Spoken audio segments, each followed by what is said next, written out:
अस्सलामुअलैकुम वरहमतुल्लाहि वबरकातुहू। रब्बि इश्रह ली सदरी वयस्सिर ली अमरी वाहलुल उक़दतम मिन लिसानी यफ़क़हू क़ौली। आज हम इनकम टैक्स की रिवीजन करने जा रहे हैं। चैप्टर 1, 2, 3, 4, 5 और 6 तीन चैप्टर की इंशाल्लाह हम रिवीजन करते हैं। यहाँ आपको कोई इशू हो वो आपने मेरे से डिस्कस कर लेना। सबसे पहले मैं आपके साथ जो मेन हमारा टेम्पलेट है इनकम टैक्स का वो शेयर करता हूँ।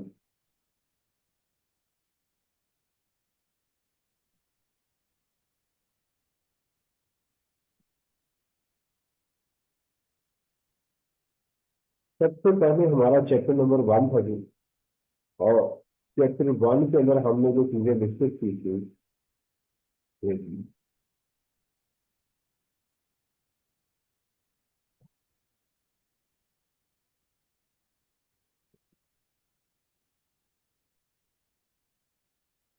उसमें सबसे पहले हमने जो डिस्कस किया था वो था जी टैक्स ईयर। जो हमारा टैक्स ईयर जो है दो तरह के हैं, नॉर्मल, स्पेशल और transitional tax year. Normal tax year जो स्टार्ट होगा 1 जुलाई से एंड होगा 30 जून को।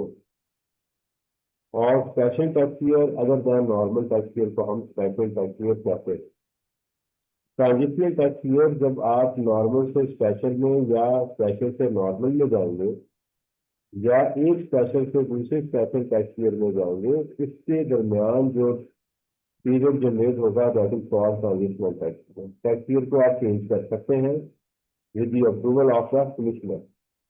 कमिश्नर आपको चाहे तो एक्सेप्ट भी कर सकता है आपकी एप्लीकेशन को और चाहे तो रिजेक्ट भी कर सकता है। ये जो डॉक्यूमेंट मैंने आपके सामने खोला हुआ है ये है रिवीजन, दिस रिवीजन सेशन के लिए मैंने खालिद साहब की जो किताब है उसके जो कॉन्टेंट्स है उसको सारा मैंने यहाँ पर समराइज किया हुआ है। अगर कमिश्नर आपके टैक्स ईयर की आपकी एप्लीकेशन को रिजेक्ट कर दे तो फिर आप एफडीआर को अप्लाई कर सकते हो। मैं क्योंकि जुबानी पढ़ रहा हूँ, अगर कहीं मिस्टेक हो तो आपने माइक ऑन करके जैसे कि आपने मुझे बताना है सर इसका ये रूल। पर्सन कौन होते हैं? Individual, company, AOP, federal government को हम पर्सन कहते हैं। लॉ ने इंडिविजुअल को डिफाइन नहीं किया, कंपनी को डिफाइन किया है। कंपनी में तमाम कंपनी जो कंपनी एक्ट में रजिस्टर्ड है उससे पहले रजिस्टर्ड है, federal government and non profit organisation, ये सारी कंपनीज है। एओपी एसोसिएशन ऑफ पर्सन, कुछ लोग मिलकर, बेशक दो कंपनीज मिल जाए, दो इंडिविजुअल मिल जाए या दो फर्म मिल जाए, ये मिलकर जब कोई कारोबार करते हैं उसको एसोसिएशन ऑफ पर्सन कहते हैं। और फेडरल गवर्नमेंट को भी लॉ ने डिफाइन नहीं किया। फिर लॉ ने उनको रेजिडेंशियल स्टेटस को डिफाइन किया कि रेजिडेंट कैसे पता चलेगा कि ये रेजिडेंट है या नॉन रेजिडेंट है। वो इसलिए कि जो रेजिडेंट होगा उसकी पाकिस्तान और फॉरेन सोर्स इनकम टैक्स होगी। तो इसके लिए लॉ ने रेजिडेंट और नॉन रेजिडेंट को यहाँ पर एक्सप्लेन किया कि रेजिडेंट इंडिविजुअल को अगर देखा जाएगा तो इससे देखे जाएंगे कि 183 डेज पाकिस्तान में स्पेंड हुए या नहीं हुए फिजिकली। तमाम गवर्नमेंट एम्प्लॉइज को रेजिडेंट होंगे जो पोस्टिंग जिनकी बाहर हुई हो। और तीसरा वो पाकिस्तान के सिटीजन जो जो पाकिस्तान में जो उनके दुनिया के अंदर कहीं भी 182 डेज जो है वो स्पेंड नहीं हुए और दुनिया में कहीं भी नॉन रेजिडेंट है तो वो हमारे रेजिडेंट होंगे। तीसरा जो है इसको मैं बार बार आपसे कह रहा हूँ कि मैं क्योंकि जुबानी पढ़ रहा हूँ तो उसमें हो सकता है कि मेरे से कोई गलती हो जाए तो उसकी किताब से वेट कर लीजिएगा। कंपनी का पता चलेगा कि अगर कंपनी पाकिस्तान में उसकी कॉर्पोरेशन है, रजिस्टर्ड है, तो वो हर सूरत में रेजिडेंट होगी। अगर वो रजिस्टर्ड नहीं है तो फिर देखा जाएगा कि इसकी मैनेजमेंट और कंट्रोल जो है वो पाकिस्तान में है या नहीं है। अगर फुली इसकी होली कंट्रोल्ड है पाकिस्तान में, इसकी मैनेजमेंट भी मौजूद है, तो वो क्या होगी हमारे लिए रेजिडेंट हो जाएगी। तो कह रहे हैं कि आवाज ठीक नहीं आ रही। सलमान कह रहे हैं कि आवाज ठीक नहीं आ रही। Is it right?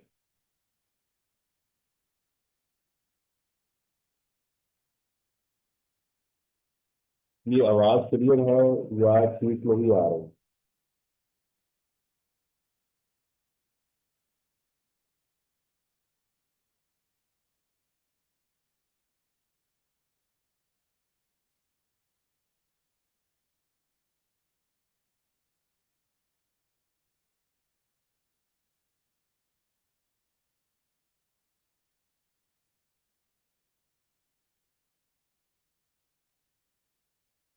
तो जी ये दूर एक और क्या है, अच्छा मैं हैंड फ्री लगाता हूँ तो उससे देखते हैं फिर।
जी अब देखिएगा मेरी आवाज क्लियर है। Hello. Yes, sir. Too much improved.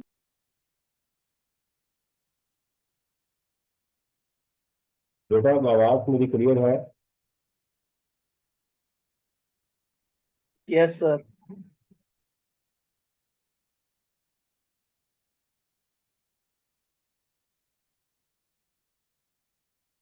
जी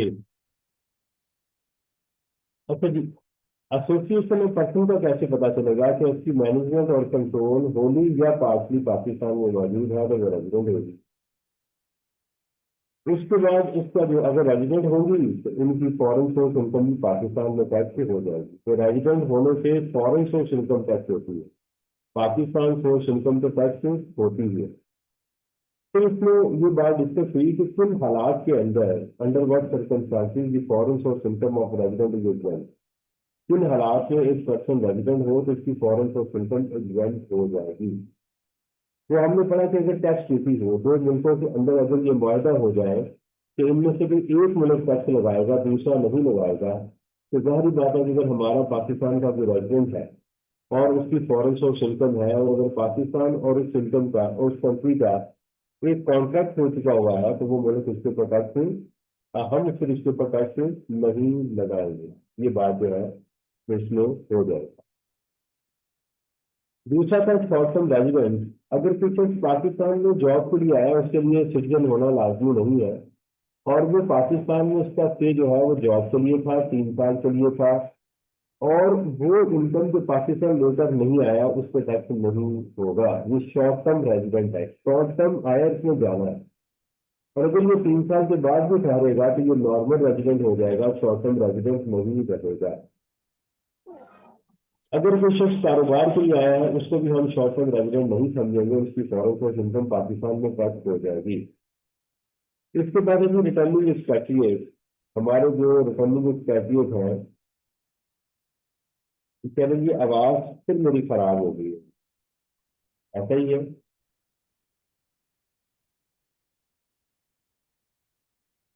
मेरा जो ये बात सिस्टम है, ठीक है। मेरा सिस्टम मुझे ये बता देता है, ये देखें, ये जो जूम मीटिंग है ना, अगर मेरी आवाज में डिस्टॉर्शन हो तो इनका अपना भी जो सिस्टम है ये मुझे इंडिकेट करता है कि आपकी आवाज में डिस्टॉर्शन है, या आपकी आवाज जो है ब्लर हो रही है, तस्वीर ब्लर हो रही है, तो ये बता रहा होता है। या नेट स्लो हो जाए फिर भी ये बताता है। चलें जी, आवाज गूंज रही है। आवाज अगर गूंज रही है तो आपने एक ही जगह पर दो सिस्टम को आपने लगाया होगा, मोबाइल भी ऑन किया होगा, दो जगह से आप लॉगिन हुए हैं किसी एक कमरे में बैठ के, तो उससे ये प्रॉब्लम क्रिएट होती है, गूंज तभी पैदा होती है। अच्छा जी, अगर कोई शख्स पाकिस्तान में 4 साल रेजिडेंट नहीं था और वो पाकिस्तान में वापस आ गया, रिटर्न हुआ, इसके लिए सिटीजन होना लाजमी है। तो उसके लिए लॉ ने जिस साल वो रेजिडेंट होगा वो और उससे अगले 2 सालों में टैक्स नहीं लगेगा फॉरेन सोर्स इनकम के ऊपर। बात ठीक है। फॉरेन सोर्स सैलरी की टैक्स एग्जाम हो सकती है, नॉर्मली एग्जाम ही होती है कि अगर उसका जहाँ जिस मुल्क से एक रेजिडेंट पर्सन को टैक्स लगा जिसने वहां टैक्स पे कर दिया है, कर देगा, राइट, या एडवांस टैक्स कट गया है, तो वो भी एग्जाम्प्ट हो जाए। अगर कोई इंडिविजुअल पाकिस्तान छोड़ के चला जाए और पाकिस्तान से बाहर ही रहे, right, leave during a tax year and remains abroad, तो उसकी भी जो है वो पाकिस्तान में इनकम क्या होगी, सैलरी एग्जाम्प्ट हो जाए। Leave during a tax year and remains abroad, इसका ताल्लुक सैलरी के साथ है। यहाँ पर एग्जामिनर नॉर्मली चीजों को मिक्स करता है, आपको देगा रिटर्निंग एक्सपेक्टेड और ये कमीशन लगा देगा जो पाकिस्तान लेके आ गया, ठीक है, और आपको सैलरी देगा और बताएगा उसको यहाँ पर इनकम देकर बताएगा उसके टैक्स पे कर दिया हुआ है, इस तरह की चीजें मिक्स करेगा। आपने अपने पॉइंट पे स्टिक रहना। चैप्टर 1 के ऊपर आपका कोई क्वेश्चन हो तो क्या चीजें डिस्कस हुई, टैक्स ईयर, रेजिडेंशियल स्टेटस और स्कोप ऑफ इनकम, ये डिस्कस हुआ कि रेजिडेंट और का स्कोप ऑफ इनकम क्या है, कि इसकी पाकिस्तान और फॉरेन सोर्स इनकम दोनों टैक्स होगी, जबकि जो फॉरनर है, जो नॉन रेजिडेंट है, उनका पाकिस्तान में स्कोप नैरो है, कम है। रेजिडेंट का स्कोप बढ़ जाता है, रेजिडेंट होने से नुकसान होता है, फायदा नहीं होता, ये बात याद रखो। यहाँ पर कोई क्वेश्चन हो तो बता दो, फिर आगे चलते हैं।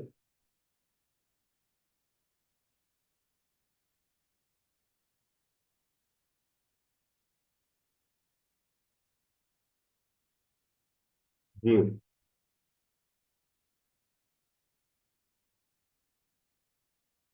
Any question?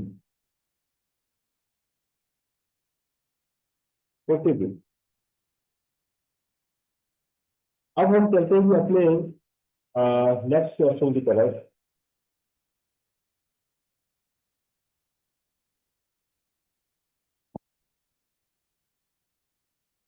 नेक्स्ट चैप्टर की तरफ, वो है सैलरी। इसके लिए हमें मेरा अपना ये एक हमारे पास टेम्पलेट है जो न्यूमेरिकल का मैंने आपके साथ शेयर किया हुआ है। इसके अंदर पार्ट, हमारी जो टैक्स रिटर्न है, हमारी जो टैक्स लायबिलिटी है, वो 3 हिस्सों में डिवाइड हुई। Number 1 profile, number 2 part 2 tax है, और नंबर 3 इस पार्ट 2 इनकम, और नंबर 3 इसमें टैक्स है। पार्ट 1 के अंदर पर्सनल स्टेटस, रेजिडेंशियल स्टेटस और टैक्स ईयर, 3 चीजों डिस्कस हुई। इसके बाद चलते हैं टोटल इनकम के ऊपर, कि हमारी टोटल इनकम से क्या मुराद है। टोटल इनकम से मुराद है salary, income from property, business income, capital gain, income from other sources. Salary, अगर आपको जॉब से जो भी बेनिफिट मिल रहा है, आपको एसेट की शक्ल में, कैश की शक्ल में, अलाउंसेस की शक्ल में, राइट, पर्क की शक्ल में, वो सारा सैलरी कहलाता है। ये चैप्टर 2, 3, 4 में डिस्कस हुए। इनकम फ्रॉम प्रॉपर्टी, जो रेंटल इनकम है आपकी, और प्रॉपर्टी से, लैंड और बिल्डिंग से, वो आपकी इनकम फ्रॉम प्रॉपर्टी में टैक्स होगी। इसके अंदर 3 चीजें हमने डिस्कस की थी, रेंट, फोर्फिट डिपॉजिट एंड अनएडजस्टेबल अमाउंट। अगर आप किसी कैपिटल एसेट को बेचेंगे तो इससे कैपिटल गेन जो मेड होगा, इसमें वैरायटी थी। बिजनेस तो आपको पता है, बिजनेस होता है इनकम फ्रॉम अदर सोर्सेज। अगर आपकी इन चारों फैक्टरों की इनकम नहीं जाएगी तो कहाँ चली जाएगी, बिजनेस में चली जाएगी। तीसरी बात,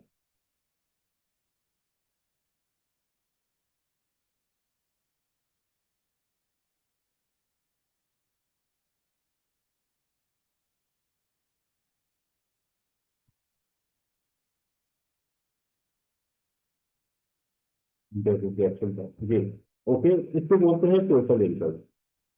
इस टोटल इनकम के अंदर हमारे पास, बेटा भी इसके ऊपर आता हूँ सैलरी के ऊपर, अभी तो मैं आपको सिर्फ टेम्पलेट समझा रहा हूँ, अभी इसके ऊपर आता हूँ मैं। फिर टोटल इनकम, टोटल इनकम के अंदर हमारी सैलरी में गोल्डन हैंडशेक हो सकता है, कैपिटल ब्लॉक ऑफ इनकम, और इनकम फ्रॉम प्रॉपर्टी में नहीं है। कैपिटल गेन्स के अंदर सिक्योरिटीज और इमूवेबल प्रॉपर्टी कैपिटल ब्लॉक में हो सकती है, और इनकम फ्रॉम अदर सोर्सेज के अंदर भी कुछ आइटम्स मौजूद हैं जो यहाँ पर आए, प्रॉफिट और डिविडेंड वगैरह। इस टोटल इनकम में से हम ज़कात को माइनस करेंगे, अंदर ज़कात और venture ordinance, worker welfare fund और वर्कर प्रॉफिट पार्टिसिपेशन फंड को भी माइनस करेंगे। Children education fees subject to the condition जो हमें चैप्टर 2 के अंदर गिवन थी, उसको हम देखेंगे कि उसका 5% ऑफ द ट्यूशन फी था, 60,000 पर किड था, और 25,000 जो था, 25% ऑफ द टैक्सेबल इनकम। ये बातें हमने डिस्कस की थी। ये माइनस करने के बाद आप एग्जाम के अंदर गोल्डन हैंडशेक ये ऑप्शनल था, अगर सैलरी के अंदर गोल्डन हैंडशेक है और लास्ट ईयर के 3 सालों के एवरेज टैक्स रेट भी मौजूद है। अगर 5 साल के भी है तो 3 साल के हम लेंगे, तो इस यहाँ से माइनस कर देंगे। आपकी कैपिटल गेन में अगर लैंड और बिल्डिंग टैक्सेबल मौजूद है जिसको सेपरेट टैक्स रेट लगाना है, तो आप इस सेपरेट ब्लॉक ऑफ इनकम को यहाँ से इसको भी माइनस करेंगे। सिक्योरिटीज अगर आपके पास मौजूद है जो तो टैक्सेबल है, उसको डिविडेंड जो आपकी इनकम का मदद सोर्सेज में माइनस करेंगे। प्राइस बॉन्ड, लॉटरी, प्रॉफिट, ये आइटम्स को भी हम यहाँ से क्या कर देंगे, माइनस। तो हमारी टैक्सेबल इनकम आ जाएगी यहाँ पर, राइट। तो पहले सेपरेट ब्लॉक ऑफ इनकम को इनके अंदर ऐड करेंगे अपने हेड के अंदर, और बाद में टोटल इनकम में से माइनस करेंगे। इसके बाद आएंगे जी टैक्सेशन के ऊपर, सैलरीड और नॉन सैलरीड के लिए है। यहाँ स्टेटस डिसाइड करेंगे, सैलरीड है, नॉन सैलरीड है या एओपी है, इस बेस के ऊपर फिर उसको डिसाइड करेंगे। अगर तो एओपी है फिर तो आपको कोई चीज की जरूरत नहीं है, और अगर ये इंडिविजुअल है तो आपको क्या करना है कि यहाँ जो सैलरी की अमाउंट है इंक्लूडिंग गोल्डन है उसके ये जो मौजूद है, सेपरेट ब्लॉक को वैसे निकाल ही दो। खालिद साहब कहते हैं लेकिन आप निकाल दें, बस ये जो अमाउंट है आपकी एक्सक्लूडिंग, अगर आप सेपरेट ब्लॉक में लेके जा रहे हैं उसको माइनस करके आप इस अमाउंट से डिवाइड करेंगे टैक्सेबल इनकम के ऊपर, जिसके अंदर सेपरेट ब्लॉक नहीं है, क्योंकि सेपरेट ब्लॉक जो है ये सेपरेट होता है, इसके लिए सैलरी नॉन सैलरी का नहीं सोचा जाता। लिहाजा हम इसको इस वैल्यू के ऊपर डिवाइड करें। जब डिवाइड करेंगे तो अगर ये आंसर आपका 75% से ज्यादा होगा तो आप यहाँ सैलरी लगाएंगे, अदरवाइज आप यहाँ पर नॉन सैलरी लिखेंगे। तो इस इनकम के ऊपर आप टैक्स कैलकुलेट करें। इस टैक्स में से अगर ये फुल टाइम टीचर है, आगे आएंगे टैक्स क्रेडिट में माइनस करेंगे। फॉरेन टैक्स क्रेडिट मीन्स कि आपकी यहाँ पर अभी कहीं फॉरेन फॉरेन सोर्स इनकम है उसके ऊपर टैक्स भी पे किया है, तो उससे आपको क्रेडिट मिलेगा, बेनिफिट मिलेगा। तो इसकी कैलकुलेशन भी आप करना सीख लाए। डोनेशन अगर आपने किसी चैरिटेबल इंस्टीट्यूशन पे दी है, अप्रूव पेंशन फंड के अंदर आपने कॉन्ट्रीब्यूशन की है, आपने खुद की है, एम्प्लॉयर ने नहीं, आपने की है। और उसके बाद पॉइंट ऑफ सेल मशीन की ये क्रेडिट से माइनस करेंगे इसी तरतीब से ही, तो आपकी ये टैक्स लाइबिलिटी आ गई।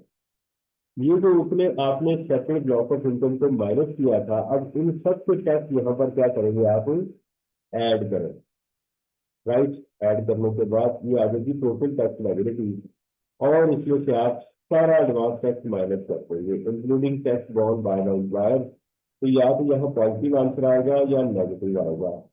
इसके ऊपर मेरा बेटा याद रखो कि यहाँ पर कहीं भी आपका नेगेटिव आंसर नहीं आना चाहिए, ना यहाँ पर आएगा, ना यहाँ पर नेगेटिव आना चाहिए, ना यहाँ पर आना चाहिए। या सिर्फ अगर नेगेटिव आंसर आ सकता है तो वो यहाँ पर आपके क्वेश्चन के ऊपर कहीं नेगेटिव आंसर नहीं आ सकता। ये था टेम्पलेट जो मैंने आपके साथ डिस्कस किया। Any question?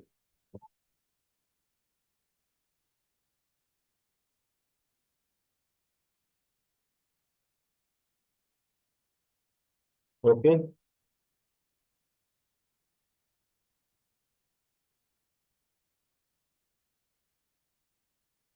चलिए सैलरी के ऊपर करते हैं। चैप्टर नंबर 2 के ऊपर पहला हेड ऑफ इनकम आ गया, टोटल इनकम का। सैलरी रिसीट बेसिस पे टैक्स होती है। क्या सैलरी एक्रूवल बेसिस पे टैक्स हो सकती है? ये बिल्कुल हो सकती है। एक्रूवल बेसिस पे क्या मुराद है? एक्रूवल बेसिस से मुराद है, एक्रूवल बेसिस से मुराद ये है कि मेरी सैलरी जिस साल की है उसी साल मुझे टैक्स होनी चाहिए। इसके ऊपर बहुत सारे क्वेश्चन आ चुके हुए हैं जो आप चैप्टर 2 के अंदर देख सकते हैं। अगर कमिश्नर चाहे किसी प्राइवेट कंपनी के केस के अंदर, ठीक है, तो वो भी उसकी सैलरी को एक्रूवल बेसिस पे टैक्स कर सकता है। हर कंपनी का एम्प्लॉय अपनी सैलरी को टैक्स कर सकता है, सब्जेक्ट टू द कंडीशन। दो कंडीशन उसमें हो। नंबर 1, उसकी सैलरी उसको बने होते मिले, और इसकी वजह से उसको ज्यादा टैक्स लाते हैं। यहाँ सवाल पैदा होता है कि अगर सैलरी मुझे एडवांस में मिल जाए तो फिर इसका जवाब ये है कि फिर आप उसको एक्रूवल बेसिस के ऊपर टैक्स नहीं करवा सकते। एक्रूवल बेसिस मीन्स सैलरी जिस साल की है उस साल पे टैक्स दिया जाए। ऐसा हो सकता है कि आप अपने रिटर्न को रिवाइज करवा सकते हैं। ये खाली सैलरी रिसीव बेसिस पे टैक्स होगी। एडवांस आपका भी टैक्स होगा, ठीक है। ये सारी चीजें इसी के ऊपर चलेंगी। आप कहते हैं, सर अगर मुझे सैलरी मिली नहीं है, मेरे सवाल के अंदर इसने बताया कि उसने 12 माह काम किया, सैलरी 9 माह की मिली है, तो मैं टैक्स कितना लूंगा? टैक्स 9 माह का लेंगे, 12 माह का नहीं लेंगे। डेफिनेशन ऑफ रिसीव, रिसीव से क्या मुराद है? Actually receive applied on the behalf of the person and made available. किसी शख्स को सैलरी दे दी जाए, उसके लिए पड़ी हुई हो, उसे कहीं ले जाए, या उसके बिहाफ पे किसी और को दे दी जाए, तो उसको कहेंगे कि इसको मिल गई। इसके आगे सैलरी के ऊपर हमने बात की। बेसिक सैलरी टोटली टैक्सेबल होती है, house rent allowance totally taxable होता है, कन्वेंस अलाउंस टोटली टैक्सेबल होते हैं। अगर किसी शख्स को डायरेक्टरशिप फी मिली है या बोर्ड ऑफ डायरेक्टर्स की मीटिंग अटेंड करने के पैसे मिले हैं, वो भी टोटली टैक्सेबल होते हैं। राइट, हाँ, ये होता है। लॉ ने ये कहा हुआ है कि कोई कंपनी अगर डायरेक्टर्स को पैसे दे तो उसके ऊपर 20% उसका टैक्स काटना है, जो कि एडवांस टैक्स होगा। तो क्या डायरेक्टर की फीस सेपरेट ब्लॉक में जाएगी? बिल्कुल नहीं जाएगी। जैसे यानी समझ लें कि डायरेक्टरशिप फी या बोर्ड ऑफ डायरेक्टर्स की मीटिंग को अटेंड करना बिल्कुल बेसिक सैलरी की तरह है, जैसे वो हो, नथिंग मोर देन दैट। अगर इसमें से एग्जामिनर ये कहे कि 20% टैक्स कट के है, ये नेट अमाउंट है, तो आप उसको ग्रॉस अप कर लें, अगर कहे तो। अदरवाइज आपने उसको टोटली वहां पर टैक्स करना है। और वो जो टैक्स होगा आपका एडवांस टैक्स, उसका क्या करेंगे? वो यहाँ जाके एडवांस टैक्स की शक्ल में यहाँ लिखते, बस। तो यहाँ पर सैलरी के अंदर आप उसको एडअप कर देंगे। फॉर एग्जाम्पल कि किसी शख्स को आपको कहा गया कि जनाब इन साहब को 1,20,000 रुपये मिला हुआ नेट ऑफ टैक्स। आप डिवाइड कर दो 0.8, 80% है, तो हम कहेंगे असल में इसने जो मीटिंग अटेंड की उसका 1,50,000 रुपया 150,000 रेजोल्यूशन बनती थी, क्योंकि वो 80% हुई। तो जब आपने ग्राफत किया तो कितनी हो गई? 150। तो असल नेट कितने मिले? 120। सैलरी में कितना जाएगा? सैलरी में 150,000 जाएगा, और इसका 20%, यानी इन दोनों का जो डिफरेंस था, जो विद होल्डिंग टैक्स का 30,000, आप वो जाके एडवांस टैक्स में डाल देंगे सैलरी के टैक्स। अच्छा जी, उसके बाद है कि अगर किसी एम्प्लॉय ने लोन लिया अपने एम्प्लॉय से 10 लाख से ज्यादा, तो लॉ कहता है कि इसका 10% मैं आपकी सैलरी कर दूंगा, और उसका 10% आपकी सैलरी में ऐड कर दिया जाएगा। तो किन सूरतों में इसमें टैक्स नहीं होगा? किन सूरतों में हम अगर आप एक एम्प्लॉय एम्प्लॉयर से लोन लें वो एग्जाम्प्ट हो जाएगा? उसकी एक्सेप्शन क्या क्या है? नंबर वन, जो उसने लोन लिया है वो है 10% में उससे ज्यादा, तो बेनिफिट तो खत्म हो गया। देखिए, मुझे 10% बेनिफिट मिल रहा है। अगर मैं उसमें 5% पे करता हूँ तो मेरा बेनिफिट तो 5% हुआ। अगर मैं 6% पे करता हूँ तो मेरा बेनिफिट 4% हुआ। यानी 10 रुपये मुझे फायदा है। इस 10 में अगर मैं कुछ पे कर रहा हूँ तो वो माइनस किया जाएगा। और अगर 10 रुपये मेरा फायदा है और 10 रुपये में 10 रुपये ही मैं दे रहा हूँ, तो मेरा फायदा तो नहीं है। दूसरा, अगर ये लोन 10 लाख या उससे कम होगा फिर भी इसका कोई टैक्स ट्रीटमेंट नहीं होगा। और अगर कोई एम्प्लॉय जिसका अकाउंट एम्प्लॉयर के पास मौजूद है, पैसे पड़े हैं, कहता कि मुझे इससे पैसे नहीं चाहिए, वो भी, इस सूरत में भी लोन का कोई ट्रीटमेंट नहीं होगा। अगला सवाल, उस पैसे का अगर मैं इस्तेमाल कर लूँ किसी ऐसी जगह पर जो टैक्सेबल है, कारोबार शुरू कर लूँ, बिल्डिंग लेके रेंट के ऊपर दे दूँ, शेयर खरीद लूँ, राइट, और कोई ऐसी प्रॉपर्टी में बाय कर लूँ जो आगे टैक्सेबल इनकम जनरेट कर रही है, तो लॉ कहता है कि 10% आपका जो है वो आपको एक्सपेंस में मिल जाएगा, फिर डबल ट्रीटमेंट होगा। आपकी सैलरी में भी ऐड होगी अमाउंट, और बाकी वहां पर भी माइनस हो जाएगी, फिर लोन का डबल ट्रीटमेंट होगा। और अगर आपने लोन लिया, कर्जा लिया और सिर्फ खुद ही इस्तेमाल किया, तो सूरत में ये ट्रीटमेंट जो है वो सिंगल होगा, डबल नहीं होगा। अगर कोई एम्प्लॉय छोड़कर जाता है, उसको गोल्डन हैंडशेक मिलता है, रिडंडेंसी कॉस्ट मिलती है, हसल कर दिया गया, उसको नौकरी से निकाल दिया गया, इसको एक्सग्रेशिया पेमेंट भी कहते हैं। उसका क्या तरीकेकार है? ये टोटली टैक्सेबल, पहली बात। हाँ, इम्प्लॉय के पास ये ऑप्शन मौजूद है, वो चाहे तो सैलरी में ऐड कर दे, या चाहे तो पिछले 3 सालों की बेसिस के ऊपर एवरेज रेट के ऊपर टैक्स पे कर दे। ये उसके पास ऑप्शन मौजूद है।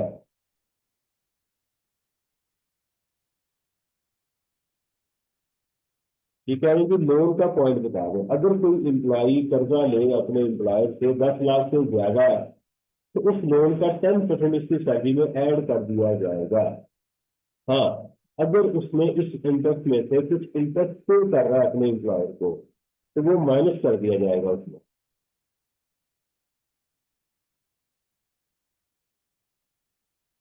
और अगर वो लोन किसी ऐसी जगह इस्तेमाल कर रहा है जहां से इनकम जनरेट हो रही है, तो वहां उसको इंटरेस्ट भी मिल जाएगा। ये बात मैंने कही है।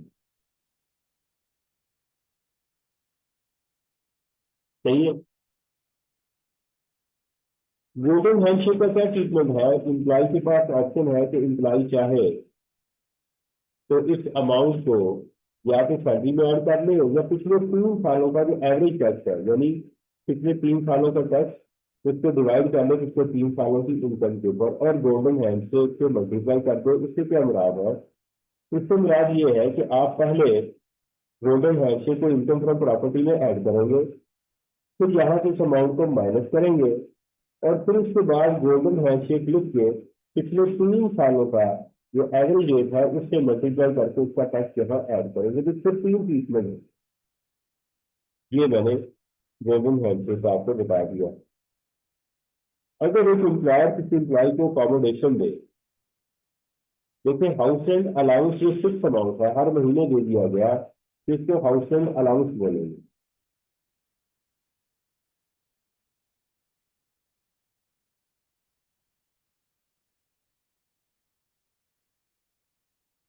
ठीक है।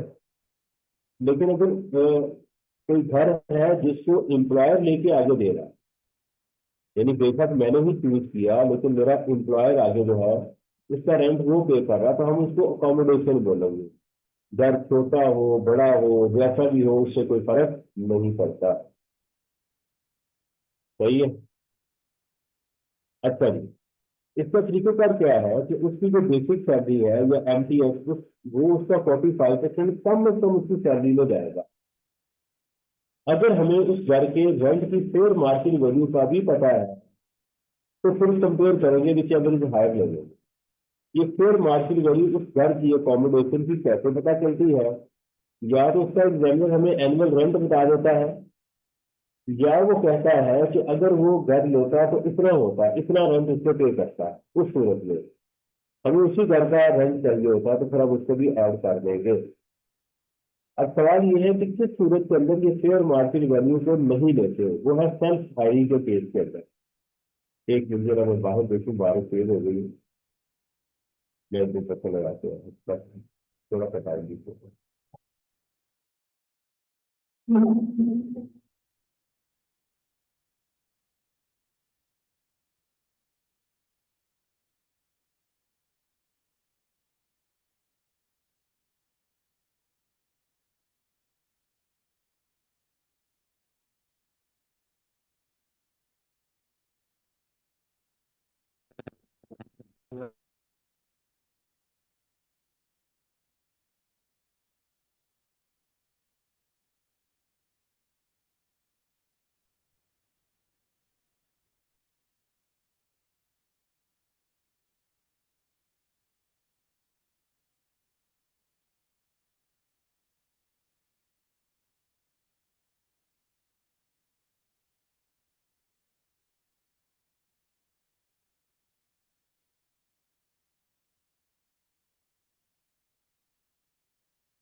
जी। तो ये हमने कहा कि अगर एक एम्प्लॉय अपने ही घर में रहना शुरू कर दे अकोमोडेशन लेके, तो एम्प्लॉयर उसको पैसे दे और वो कहीं भी ना जाए, अकोमोडेशन उसको मिल रही है, उसको किराया मिल रहा है किसी घर का, उसके अपने ही घर का, उस सूरत में फिर हम जो है उसका 45% नहीं, अकोमोडेशन में तो हम करेंगे, सॉरी मैं मार्केट गलत से आ गया हूँ, कि हाँ, अगर एम्प्लॉय अपने घर में रहे या किसी घर में भी रह ले, ये रूल अप्लाई लाजमी होगा, इसको सेल्फ फायरिंग बोलते हैं। ये रूल यहाँ पर लाजमी अप्लाई होगा ही होगा, उस घर की फिर मार्केट वैल्यू देखी जाएगी। अगर किसी को उसको कार प्रोवाइड की जाए, देखो कन्वीनियंस अलाउंस ये है कि मुझे अलाउंस दिया जाए, ठीक है। अच्छा, एक बड़ा कॉमन क्वेश्चन एग्जाम में आता है जिसके ऊपर के इंटरप्रिटेशन चाहिए और स्टूडेंट यहाँ पर कंफ्यूज भी होते हैं, और मुख्तलिफ लोगों ने उनका मुख्तलिफ ट्रीटमेंट किया हुआ है। तो ये है कि अगर मेरा मेरे मैंने फॉर एग्जाम्पल कि मेरा एम्प्लॉयर कहता है जी आप इस्लामाबाद जाएं और मैं आपको 50,000 रुपया देता हूँ CADA का कि आप जाएं खाना खाएं वापसी के लिए आप आए, तो ठीक है। लेकिन मेरा एक्चुअल एक्सपेंस होता है 40,000 30,000। तो इस सूरत में क्या होगा, एग्जामिनर और ICAP इसका कोई ट्रीटमेंट नहीं ले रहे, आप भी ना ले, यानी उसमें मुझे बचत होगी ना। अगर तो मेरा सारा एक्सपेंस हो जाता है, मेरा सारा एक्सपेंस ऑफिस के लिए है, उसका तो मेरे साथ कोई लेना देना नहीं, लेकिन सवाल ये है कि इसमें मुझे कुछ बचत हो गई, तो लॉ कहता है कि इसका कोई ट्रीटमेंट, एग्जामिनर इसका कोई ट्रीटमेंट नहीं पा रहा। एक सवाल एक और स्टूडेंट ने मेरे से पूछा, उसने कहा कि सर अगर मेरा एक मुलाजिम है, आज जरा सुनिए ये डिफरेंट चीज है, मेरा एक मुलाजिम है, मेरा खुद क्या करता है, उसकी सैलरी है हर महीने 30,000 30,000 रुपया, मेरा एम्प्लॉयर हर महीने 50,000 रुपया देता है कि ये लोग कुछ रख लो, मैंने रख दिया 30,000 वाला, तो मेरी इनकम में कितना जाएगा, भाई मेरी इनकम में 50,000 रुपया ही जाएगा। मेरे एम्प्लॉयर ने मुझे जो 50,000 रुपया मेरे जाती मुलाजिम के लिए दिया है, वो मैं मुलाजिम को रखूं ना रखूं, कम पैसों पे रखूं, वो मेरी सैलरी है, क्योंकि हर वो ऑब्लिगेशन जो मेरी ऑब्लिगेशन मेरा एम्प्लॉयर मीट कर रहा है वो मेरी सैलरी मिल जाएगी। ओके। तो एग्जामिनर बाज का जो है उसमें ट्रिकी पॉइंट्स डालता है, तो कॉमन सेंस से इसको सॉल्व किया जा सकता है। तो कार या कन्वेंस प्रोवाइड की जाए, इसका तरीकेकार ये है कि सबसे पहले देखा जाता है कि उसका मकसद क्या है गाड़ी का। अगर तो गाड़ी ऑफिस के लिए दी गई है तो मेरा मेरा वो बेनिफिट नहीं है, लेकिन अगर वो मेरे पर्सनल यूज के लिए है तो उसकी जो कॉस्ट होगी उसका 10% मेरी सैलरी में ऐड किया जाएगा, जितने माह के लिए मुझे मिलेगी। अगर गाड़ी परचेज की है तो उसकी कॉस्ट ले दी जाएगी, और अगर लीज पे ली है तो उसकी फेयर मार्केट वैल्यू कौन सी, जिस दिन आपको जो गाड़ी खरीदी गई थी आपको नहीं दी थी बल्कि जब वो गाड़ी ली गई, वो वाली कॉस्ट या लीज की शक्ल में उसकी मार्केट वैल्यू का 10% आपकी सैलरी में ऐड किया जाएगा। और अगर ये गाड़ी बोथ पर्पज के लिए है, इरिस्पेक्टिव ऑफ द फैक्ट कि 30-60 की रेशो है, 70-80 की रेशो है, इन एनी केस 5% आपकी सैलरी में ऐड कर दिया जाएगा, आधा। आप कहते सर अगर गाड़ी रेंट पे लेके एम्प्लॉय को दी है तो फिर इसका भी यही असूल है कि अगर गाड़ी रेंट पे लेके, मैं गाड़ी पर्सनल यूज कर रहा हूँ, मेरा रेंट मेरा एम्प्लॉयर पे कर रहा है, तो मेरी वो सैलरी है। और अगर वो गाड़ी में बिजनेस के लिए भी यूज कर रहा हूँ तो वो फिर जो है उसमें क्या होगी, उसका 50% लिया जाएगा। ये उसका असूल है। फाइन। अच्छा जी, अगर गाड़ी एम्प्लॉय की है और एम्प्लॉयर मेंटेन कर रहा है, या एम्प्लॉयर की गाड़ी है एम्प्लॉय मेंटेन कर रहा है, तो उसका मेरी सैलरी के साथ कोई लेना देना नहीं है, क्योंकि रूल है द कार इज प्रोवाइडेड या conveyance is provided by the employer maintained by the employer. ये दोनों कंडीशन पूरी होगी तो रूल अप्लाई होगा, बाकी केस में आप इसको इग्नोर करें। अगर किसी एम्प्लॉय को एसेट दे दिया जाए यूज के लिए इस गाड़ी के अलावा, या ये जैसे दो थे एसेट, घर और गाड़ी के अलावा कोई और एसेट दे दिया जाए, गाड़ी और घर के अलावा, जैसे कि टीवी दे दिया गया, लैपटॉप मोबाइल फोन वगैरह, तो देखा जाएगा कि ये एम्प्लॉयर का था, ये बिल्कुल एम्प्लॉयर का था, तो उसमें टैक्स कितनी डिप्रिसिएशन चार्ज थी, जो वो टैक्स डिप्रिसिएशन चार्ज करेगा वो एम्प्लॉयर के खाते में डाल दी जाएगी, क्योंकि वो कह रहा है मैंने इसको इतना डिप्रिसिएट किया, यूज कौन कर रहा है, एम्प्लॉय। तो वो एक्सपेंस क्लेम करेगा, इसके खाते में वैल्यू डाल दी जाएगी। और अगर वो एसेट उसको रेंट पे लेके दिया गया है तो वही रूल है कि रेंट उसकी सैलरी में ऐड कर दिया जाएगा, आधा है तो आधा कर दो, 50% कर दो। आगे अभी क्वेश्चन नंबर 12 पॉइंट है कि कोई भी एसेट अगर एम्प्लॉय को दे दिया जाए या बेच दिया जाए, उस सूरत में क्या होगा, तो लॉ ये कहता है घर हो, गाड़ी हो, शेयर हो, कुछ भी हो, उसकी जो मार्केट वैल्यू होगी वो एम्प्लॉय की सैलरी गिनी जाएगी। गिफ्ट यानी समझ लें ये क्या चीज है, तो किसकी बात की जा रही है, गिफ्ट। गिफ्ट अगर आपको दे दिया गया तो वो गिफ्ट क्या है, उसकी जो मार्केट वैल्यू होगी आपकी सैलरी में ऐड कर दी जाएगी। आप कहते सर मैंने कुछ पेमेंट मैंने भी की, तो वो माइनस कर दे। फॉर एग्जाम्पल की वो में जो है जो आपको दिया गया वो 2 लाख रुपए का है, 50,000 आपने दिया है, तो आपको गिफ्ट में से 50,000 माइनस करें, 150 आपकी सैलरी में चला जाएगा। सेल का भी यही ट्रीटमेंट। अच्छा जी, उसके बाद ये है कि अगर एक है मार्जिनल कॉस्ट का कॉन्सेप्ट। अगर कोई एम्प्लॉई होटल, हॉस्पिटल और एजुकेशन इंस्टीट्यूशन में काम करता है, होटल में काम करता है तो उसको सब्सिडाइज फूड दी जाती है, रूम नहीं, फूड। हॉस्पिटल में है तो हॉस्पिटल फैसिलिटीज मिलती हैं, और एजुकेशन इंस्टीट्यूशन में है तो उसको एजुकेशन की जो है तालीम मिलती है, राइट।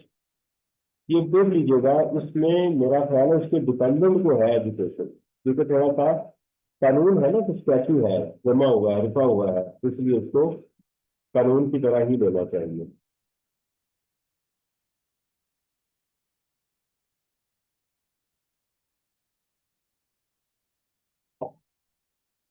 ठीक है जी, तो फिर ये उसमें टैक्स होगा उनके लिए। अगर तो वो जो बेनिफिट ले रहे हैं होटल में खाने का, हॉस्पिटल में तिब्बी इमदाद का, और एजुकेशन इंस्टीट्यूशन के अंदर जो है वो उसके जो बच्चे हैं उसके, मेरा ख्याल है यही है, देख लीजिएगा कि उनको जो एजुकेशन मिलेगी उसी इदारे के अंदर उस पर टैक्स भी नहीं होता।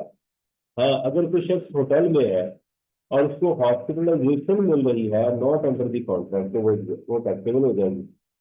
कोई हॉस्पिटल में है, जॉब करता है, लेकिन उसके बच्चों को तालीम फ्री दे रहा है इदारा, राइट, तो वो टैक्सेबल होगी, उसकी सैलरी मिल जाएगी।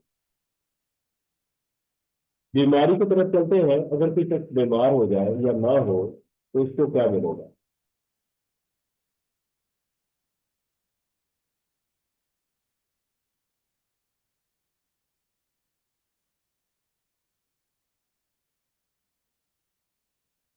तो अभी हमारे पास अभी बारिश नहीं हो रही, इधर तो सुबह की बारिश हो रही, मेरा ख्याल है फजर के बाद की शुरू हुई।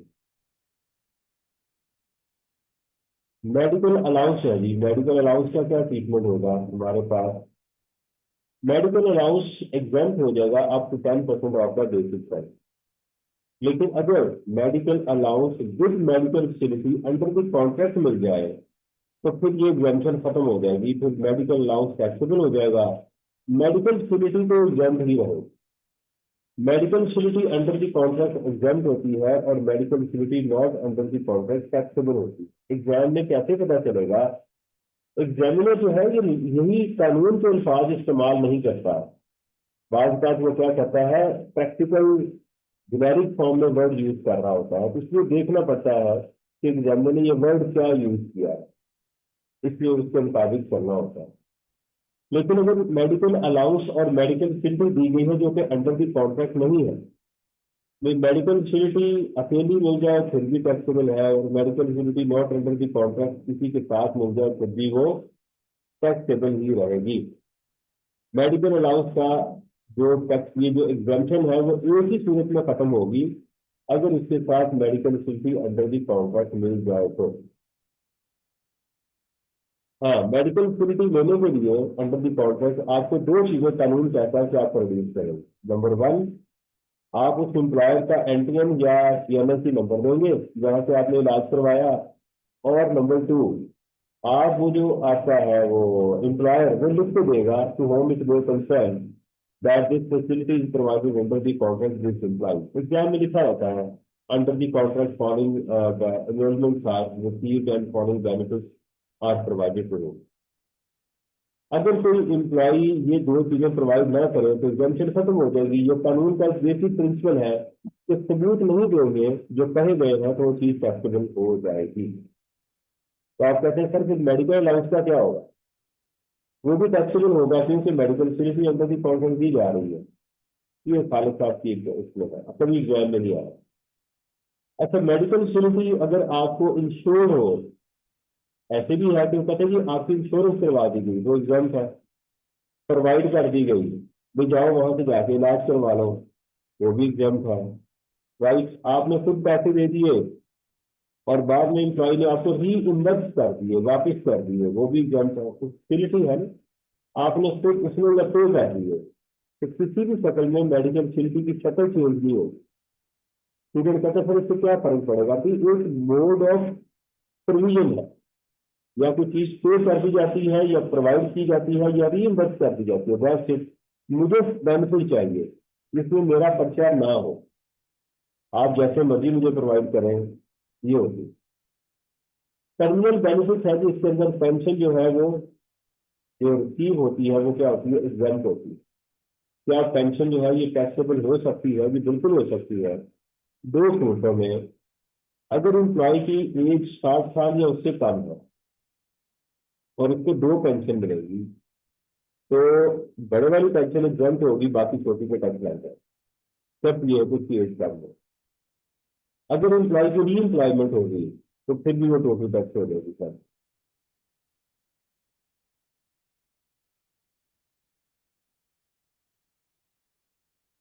जी, तो कल क्या क्वेश्चन है आपका?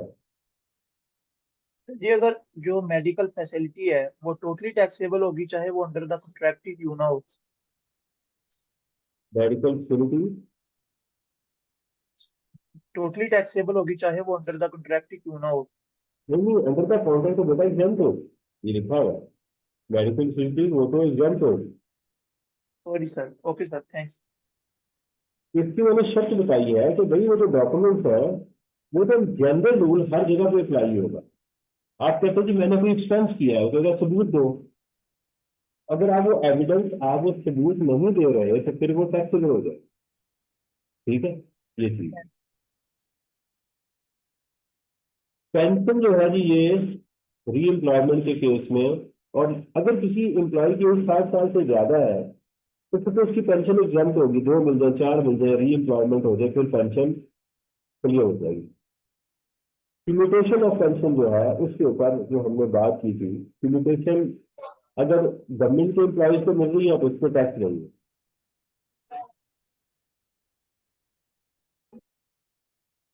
अगर गवर्नमेंट के एम्प्लॉय को मिल रही है तो वो एग्जाम्प्ट है। और लिमिटेशन ऑफ पेंशन अगर अप्रूव्ड है, स्कीम से आ रही है, मेरे साथ यही है, वो भी एग्जाम्प्ट होगी। और अगर ये अनअप्रूव्ड होगी तो फिर उसका रूल ये है कि मैक्सिमम 75,000 तक एग्जाम्पशन मिलेगी आपको।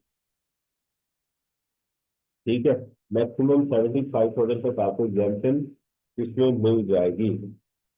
हाँ, अगर या उसका 50%, अगर किसी एम्प्लॉय को फॉर एग्जाम्पल उसकी पेंशन है 8 लाख रुपया तो उसका हाफ कितना होगा, 4 लाख, और 75,000 विच एवर इज लोअर, तो हम उसमें से 75,000 माइनस करेंगे और 7,25,000 का इसकी सैलरी में ऐड कर देंगे। हम कहते हैं कि अगर इस एम्प्लॉय को पेंशन मिलती है अनअप्रूव्ड, वो 1 लाख रुपया मिलती है, तो इसका 50% कितना हुआ, 50,000, तो 50,000 रुपया हम माइनस करेंगे, यानी विच एवरेज लोअर ले लेंगे। अनअप्रूव्ड जो ट्रिब्यूटेशन ऑफ पेंशन है या 75,000 विच एवरेज लोअर, उस सूरत में 50,000 रुपये माइनस कर देंगे तो 50,000 इसकी सैलरी में ऐड कर दिया जाए। फाइन। इसका मतलब ये हुआ कि अगर आपकी अनअप्रूव्ड ग्रेचुटी ट्रिब्यूटेशन ऑफ पेंशन या ग्रेचुटी 1.5 लाख हो, या उससे ऊपर हो, आप चुप करके 75,000 माइनस कर दो, यही उसकी लिमिट है। ग्रेचुटी का भी वही उसूल है जो कम्युनिकेशन और पेंशन का है। मास वाई कि ग्रेचुटी में एक ग्रेचुटी फंड है और ग्रेचुटी स्कीम है, बाकी सेम है कम्युनिकेशन और पेंशन के साथ। वो ये है कि ग्रेचुटी जो फंड है वो एग्जाम्प्ट है, ग्रेचुटी स्कीम 3 लाख तक एग्जाम्प्ट है, अगर 3 लाख से ज्यादा मिलेगी तो वो टैक्सेबल हो जाएगी। ये इसका असूल है।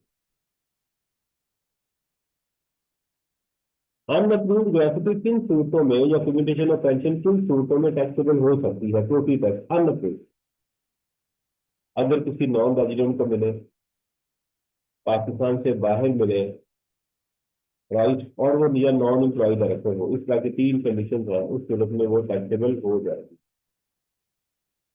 प्रोविडेंट फंड का क्या ट्रीटमेंट है जी? पहले आते हैं, प्रोविडेंट फंड 2 तरह के होते हैं, या रिकॉग्नाइज्ड यानी रजिस्टर्ड होता है, या अनरिकॉग्नाइज्ड होता है। ठीक है, अगर प्रोविडेंट फंड अनरिकॉग्नाइज्ड है, अनअप्रूव्ड है, अनरिकॉग्नाइज्ड की अनअप्रूव्ड की बजाय मैं अनरिकॉग्नाइज्ड लिख देता हूँ। रिकॉग्नाइज्ड मीन कि ये टैक्स डिपार्टमेंट से अप्रूव नहीं है। फिर उस सूरत में क्या होगा?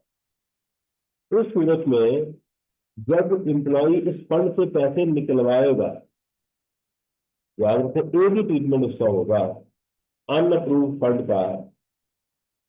जब तक एम्प्लॉय काम कर रहा है इदारे के अंदर कोई ट्रीटमेंट नहीं होगा। जब एम्प्लॉय वहां से पैसे निकलवाएगा रिटायरमेंट से पहले या रिटायरमेंट के टाइम के ऊपर, रिटायरमेंट या रिटायरमेंट से पहले, तो उसके अंदर जो एम्प्लॉयर ने पैसे डाले हुए फंड के अंदर और जो इंटरेस्ट है जो उस फंड में उससे मिला हुआ है, उसको हम क्या करेंगे? उसकी सैलरी में ऐड कर देंगे।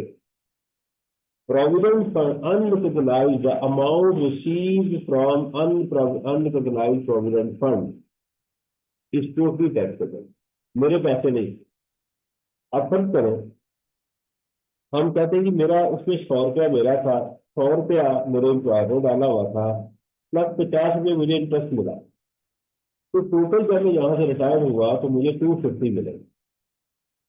तो इसमें मेरे पैसे माइनस कर दें आप, जो एम्प्लॉय की कॉन्ट्रीब्यूशन है 150 मेरी सैलरी में ऐड होगा। बैचेज हर साल क्या होगा? कुछ भी नहीं होगा। वेट, अगर ये प्रोविडेंट फंड रिकॉग्नाइज हो तो फिर उसका ट्रीटमेंट क्या होगा? इसके लिए हमने 2 बातें डिस्कस की थी। हमने कहा था जो इंटरेस्ट, पहले था एम्प्लॉयर कॉन्ट्रीब्यूशन, एम्प्लॉयर कॉन्ट्रीब्यूशन, इसका तरीके क्या था? द लोअर ऑफ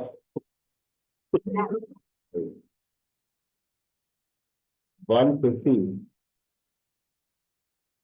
और 10% of the basic salary plus dearness allowance, which average lower जो है वो आपको एग्जाम्प्ट हो जाए, जो भी अमाउंट है उसमें एग्जाम्प्ट होगा। दूसरा इसमें था इंटरेस्ट क्रेडिटेड, उस साल जो आपको इंटरेस्ट मिला एनुअल, इसका ट्रीटमेंट है higher of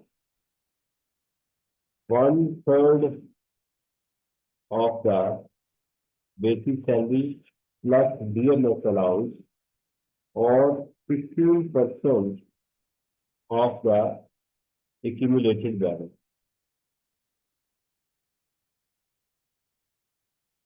which average higher, ये भी क्या हो जाएगा? एग्जाम्प्ट हो जाएगा। इसके ऊपर काफी हम काम कर चुके हुए हैं।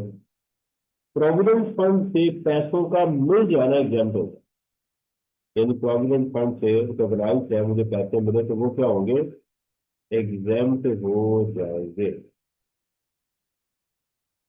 This is about chapter number 2।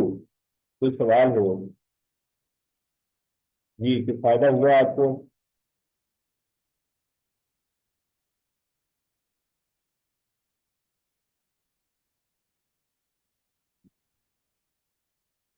To कि कह रहे जी लोन के लिए जो वेवर ऑफ इंटरेस्ट है वो समझा दो, इसकी सेक्शन में वेवर ऑफ इंटरेस्ट में आपको समझाता है। वेवर ऑफ इंटरेस्ट बेटा ये है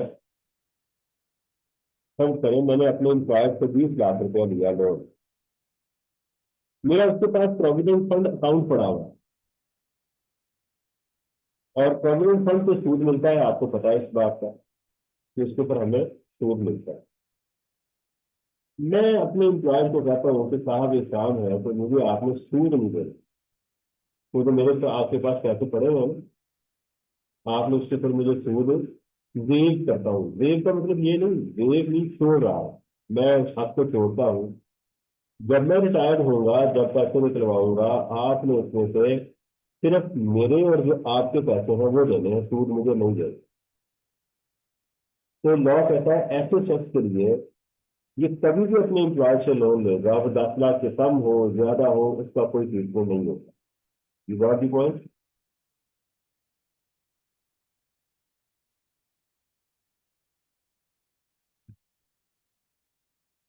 अच्छा जी, इसके अंदर उसके बाद हमारे पास था एम्प्लॉय शेयर स्कीम का, वो मैं यहाँ नहीं बना सका, बना लेते हैं अभी।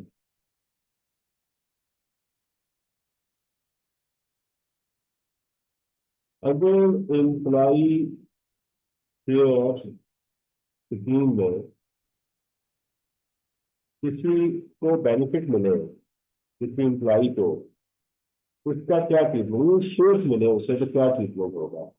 सबसे पहले कि अगर उसको ऑप्शन मिली है, ऑप्शन मिली है कि भी आप इतने शेयर हमसे खरीद लो, तो इसका कोई ट्रीटमेंट नहीं है, नो टैक्स ट्रीटमेंट।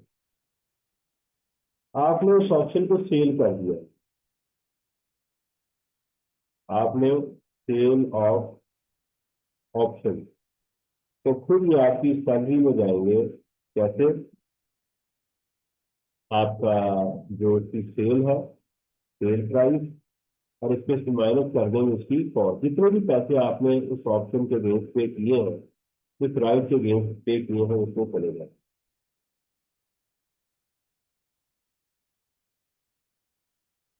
अच्छा जी, उसके बाद हमारे पास है जी, हमें शेयर मिल गया, एक्विजिशन ऑफ शेयर। अब देखा जाएगा कि अगर इस पर रिस्ट्रिक्शन लगी है, अगर इस पर सेल के ऊपर, सेल और ट्रांसफर,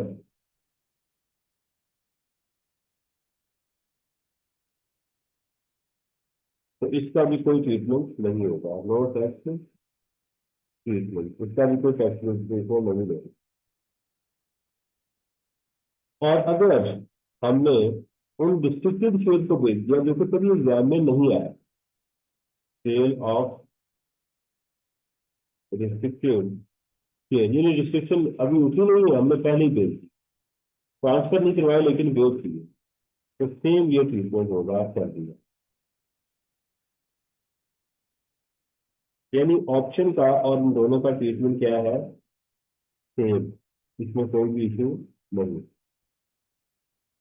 अब करते हैं एक्विजिशन ऑफ शेयर और रिस्ट्रिक्शन विदड्रॉन। मेरे इस साल पहले मिले हुए शेयर से इस साल उसकी रिस्ट्रिक्शन विड्रॉ कर दी गई, या इस साल मुझे शेयर मिले, सही है। अगर मुझे शेयर्स मिले थे आज से 2 साल पहले, रिस्ट्रिक्शन भी नहीं थी, तो आज से कोई ट्रीटमेंट नहीं होती।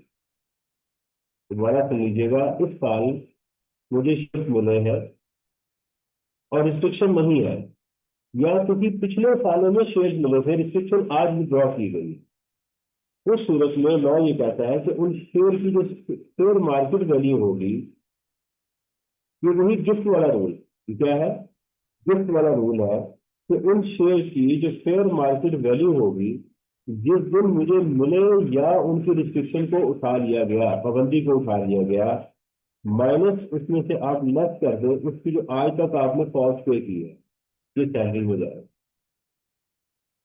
अगर आपने उन शेयर को बेच दिया, डिस्पोजल ऑफ शेयर, इससे कैपिटल गेन जनरेट होगा, इससे क्या होगा, कैपिटल गेन जनरेट होगा। उसकी क्या होगी, सेल प्राइस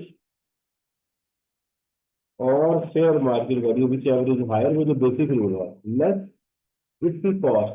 कॉस्ट में क्या होगा, इसकी जो डीम्ड कॉस्ट थी, देखो शेयर्स आपको बोनस में मिल जाए या आप कंपनी आपको गिफ्ट में दे दे, सही है, बोनस की शक्ल में मिल जाए, गिफ्ट की शक्ल में मिल जाए, आपका एम्प्लॉयर दे दे, इन तीनों सूरतों में उसकी जो मार्केट वैल्यू होती है वो आपके लिए क्या बन जाती है, कॉस्ट बन जाती है। तो डीम्ड कॉस्ट प्लस अगर कोई अगर आपने एक्सपेंसिस पे किए हैं वो भी इसमें ऐड हो जाएंगे, राइट। ये उसको हम इस तरह चलेंगे। एम्प्लॉय शेयर स्कीम में आपको कोई इशू हो, सेक्शन 14 था, उसको भी मैंने समराइज कर दिया आपको।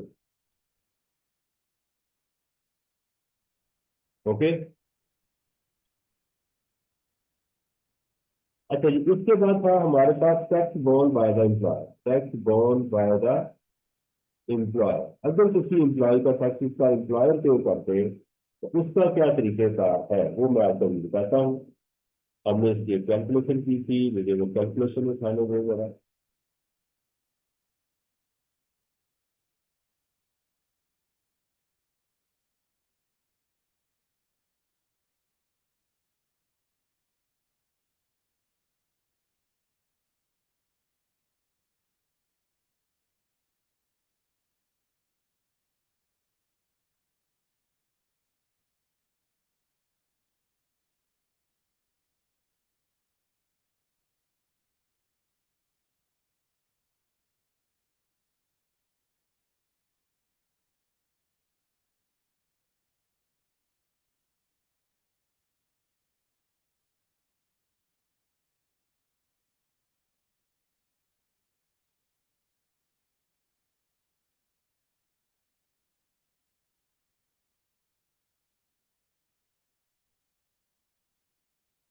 जी, आप लोग प्रेजेंट है?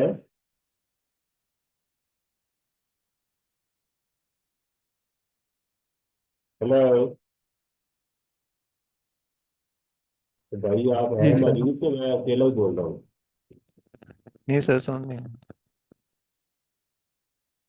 जी, क्या फायदा हुआ पहले ये बताएं, पहले मुझे रिस्पॉन्स करें। मैं भी तो मोटिवेट हूँ ना, खाली जो भी जा रहा हूँ कंप्यूटर को देख के। जी सर, बहुत हुआ है। तो जी ऐसा तो नहीं सर, फील हो रहा था? जी बेनिफिशियल। बात ठीक हो? जी सर, बहुत। तो हाँ जी, लेकिन मोटिवेट भी तो करें ना मुझे, मैं बोली जा रहा हूँ अकेला। अच्छा सर जी। जी, आज की क्लास का बहुत फायदा हो रहा है। सारा कुछ समअप हो रहा है। हाँ माशाल्लाह, ये लगा आपने कहा था सर कल समराइज करें, तो मुझे जेल में आ गया कि यार इसको दोबारा रिवाइज कर लो। मैं मेरा ये तरीके का, आप देख रहे हैं, मैं 1 घंटे के अंदर अंदर हमने चैप्टर 1, 2, 3, 4 4 चैप्टर हमने रिवाइज किए। ये ऐसे होता था कि मैं तो पाँच एग्जाम तक 4 दफा रिवाइज कर लेता था फिर। उसका तरीकेकार यही है जो मैं आपको पढ़ा रहा हूँ, इंशाल्लाह बाकी सीए के अंदर भी आपको चीजें बहुत हेल्प करेंगी। लेकिन सैलरी का आखिरी इशू था कि अगर मेरा एम्प्लॉयर, फॉर एग्जाम्पल ये जैसे हमारे सामने एक एग्जाम्पल है कि बेसिक सैलरी है, हाउस रेंट अलाउंस है, गाड़ी है वर्क यूज के लिए, और मेडिकल अलाउंस भी है, और एम्प्लॉयर कहता है कि तुम्हारा टैक्स भी मैं देगा, और वो कहते हैं जी मैं वो 83,000 बनता है, वो कहता है जी मैं पे कर देता हूँ। तो हम कहेंगे कि एम्प्लॉई का कोई भी बेनिफिट जो एम्प्लॉय की ऑब्लिगेशन थी, वो कर्जे की शक्ल में हो, वो बच्चों की फीस की शक्ल में हो, वो घर के सुख की शक्ल में हो, किसी सूरत में भी हो, वो कर्जा था जो एम्प्लॉय ने एम्प्लॉयर का देना था उसने उसको छोड़ दिया। वो बैंक का कर्जा था जो उसने छोड़ना था, हर सूरत के अंदर वो उसकी सैलरी में, उसको हम सैलरी समझेंगे, वो ऐड कर देंगे। और क्योंकि ये मेरा टैक्स मेरे एम्प्लॉयर ने पे किया था इतने वाला, हमने अज्यूम किया, तो वो बाद में मेरा एडवांस टैक्स भी बन जाता। ये पहली मिसाल थी। अब सवाल ये है कि एग्जामिनर ये फिगर उसने शायद एक दफा उसने खुद से दी है, बाकी आपसे कैलकुलेट करवाता है। वो कहते हैं ये फिगर खुद कैलकुलेट करो। इसकी कैलकुलेशन कैसे की जाती है सुनिएगा। हम ये करते हैं कि हम इसकी सैलरी तक पहुंच जाते हैं। क्या करते हैं, इसकी सारी सैलरी कैलकुलेट करेंगे। जैसे आपको नजर आ रहा है 954, house rent allowance, car, medical allowance. जब ये कैलकुलेट करते हैं तो आप देखें, मैं अगर कैलकुलेटर आपके सामने ओपन करूं, अगर आप इसको कैलकुलेट करें इन चीजों को, 954,000 प्लस 381,600 प्लस 135, तो ये बनती है 14,70,000 ये फिगर एग्जामिनर ने मिस कर दी एग्जाम के अंदर। बस उसने एक लाइन लिख दी, tax borne by the employer. तो आप एग्जाम में हाउस रेंट अलाउंस, अकोमोडेशन सबको करके यहाँ तक पहुंच जाए। इस फिगर को आप क्या करेंगे, एक वर्किंग बनाएंगे और इस फिगर को जो आपने कैलकुलेट की है उसको 4, 5, 6 दफा आप लिख लें यहाँ पे। सही है, ये नहीं चेंज करनी। जब लिख ली उसके बाद क्या करना है आपने, इस अमाउंट के ऊपर टैक्स कैलकुलेट करना है सैलरीड वाला। बेशक ये बंदा नॉन सैलरीड हो, यहाँ पर गलती से आपने नॉन सैलरीड के रेट नहीं लगाए। Tax borne by the employee के लिए आपने रेट कौन से लगाने, सिर्फ सैलरीड वाले ही लगाने हैं। ये बात याद रखिएगा। मैं काम करता हूँ, उसकी पिक्चर बना के वहां पर इसको मैं अपने नोट्स में पेश भी कर दूँ।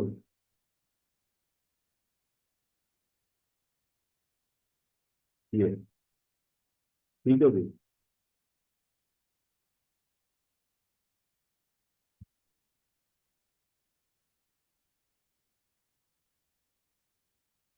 तो देखिए, थोड़ा थोड़ा मुझे काम आता है ना, आप समझ रहे होंगे, तो सब तो नहीं आता, लेकिन आता है मुझे काम। आप ये लिखेंगे और इस अमाउंट का टैक्स, इन दोनों को ऐड करेंगे तो ये एक नई टैक्सेबल अमाउंट आ गई। फिर आपने इस अमाउंट का टैक्स लिया। अब इसका नहीं लेना, इसका सिर्फ पहले स्टेप में टैक्स लेना है। कौन से रेट के वाले, सैलरीड वाले। अब इसको इसमें ऐड ऐड तो हर सूरत में इसके अंदर ही होगा। एक नई टैक्सेबल अमाउंट आ गई, फिर इसका आप टैक्स लेंगे। जब टैक्स लेंगे तो फिर इसमें ऐड करें, एक नई अमाउंट आ गई। फिर इसका टैक्स, यानी इसका टैक्स नीचे आ, इसका टैक्स सामने है। फिर एक स्टेप डाउन इसका स्टेप आ रहा है नीचे की तरफ, ये देखो। फिर आपने इसका टैक्स कैलकुलेट किया, फिर इसमें ऐड किया, ये वाली वैल्यू आ गई। फिर इसका टैक्स लिया, ऐड किया, कहाँ तक चल रहा है। अब ये इन अमाउंट का फर्क देखिएगा, 70, 81, 82, 83 टू 83। अब डिफरेंस कितना आ गया, यहाँ पर आपको नजर आ रहा है कि अराउंड 40। यहाँ कितना आ गया, दोबारा लिखिएगा, 5 का। तो यहाँ तक रुक सकते हैं आप, 5, 10 का, 20 का। बहुत लंबी फिगर हो, 100 का भी आ जाए तो नो, चला दें इसको। ये अमाउंट हमने क्या की थे, यहाँ पर ऐड की और यहाँ पर जाके माइनस कर। राइट, इन दोनों में फर्क ये था कि एक टीम में एग्जामिनर अमाउंट खुद कैलकुलेट कर दी, दूसरी ने आपसे कैलकुलेशन करवा दी। एक तरीके का ये है कि एग्जामिनर कहता है कि साहब, वो कहते हैं कि टैक्स जो बॉन्ड किया एम्प्लॉयर ने, उसने कहा भाई जो भी तुम्हारा टैक्स बनेगा उसका 70% मैं दूंगा, 30% तुम दोगे। पहले सारे मैं दे दूंगा। अब इस सूरत में 70% मैं दूंगा। बिल्कुल वैसे ही आपने करना है कि आपने वो तमाम कैलकुलेशन करके वो अमाउंट को लिखना है, उसका टैक्स लेना है। लेकिन अब क्योंकि ये सारे का सारा टैक्स मेरा एम्प्लॉयर नहीं पे कर रहा, इसमें से मेरा एम्प्लॉयर सिर्फ 70% पे कर रहा है, तो लिहाजा मैं इस अमाउंट का 70% लूँ। अब इसके अंदर ये वाली अमाउंट नहीं जाएगी, वो जाएगी जो मेरा एम्प्लॉयर पे कर रहा है। तो इसको मैं इसमें ऐड करूंगा तो ये वाली वैल्यू आ गई। फिर इसका टैक्स कैलकुलेट होगा, वो ये आ गया। ठीक है, अगेन मैं इसका 70% लूंगा और इसको इसमें ऐड करूंगा। फिर मैं इसको ब्लू कर देता हूँ ताकि आपको समझ आए।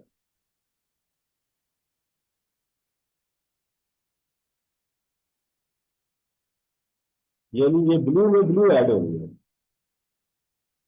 टैक्स आप 100% ही देंगे, लेकिन फिर उसका 70% करेंगे। फिर इस वैल्यू को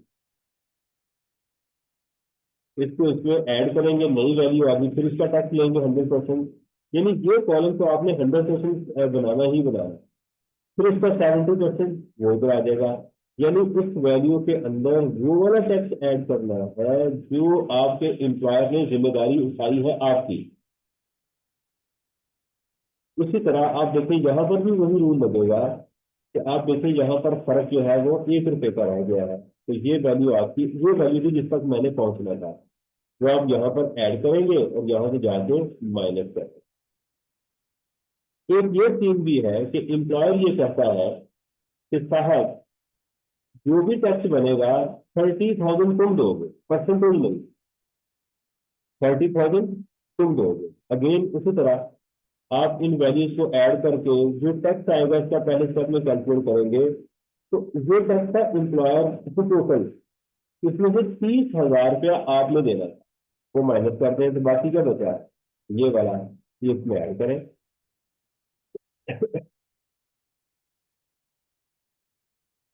ओके,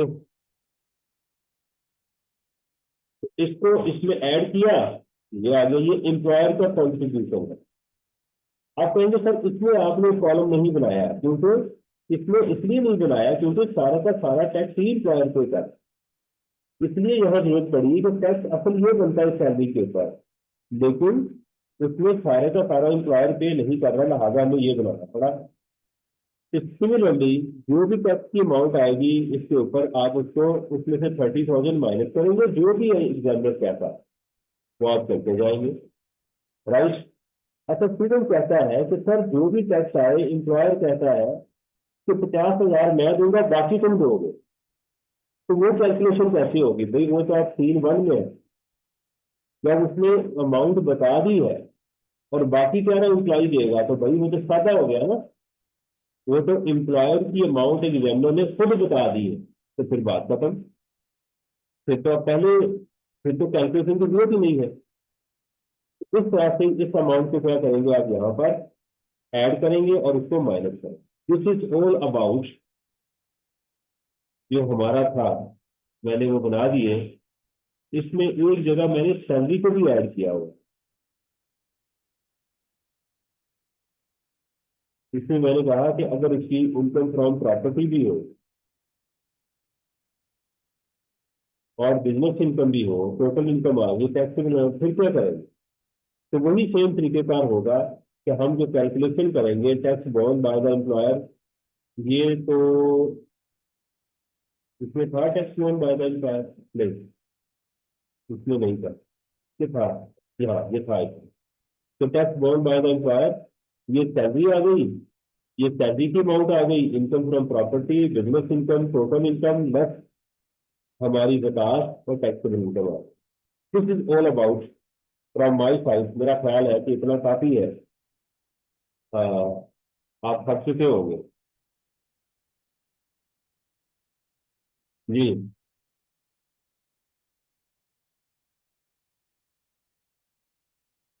जी बताइएगा। सर जैसे आपको बेहतर लगे वैसे कर लें। मैं तो आपके ऊपर बात डालना चाह रहा हूँ ना, वैसे तो मैं थक गया हूँ, तो मैं चाहता हूँ कि मैं आपको कहूँ कि आप थक गए। ठीक है सर, हम थक गए। हाँ बात ठीक है, थैंक यू, ठीक है जी, अल्लाह ताला आपको कामयाब करें, इसको जरा रिवाइज कर दीजिए। अस्सलाम वालेकुम वरहमतुल्लाह।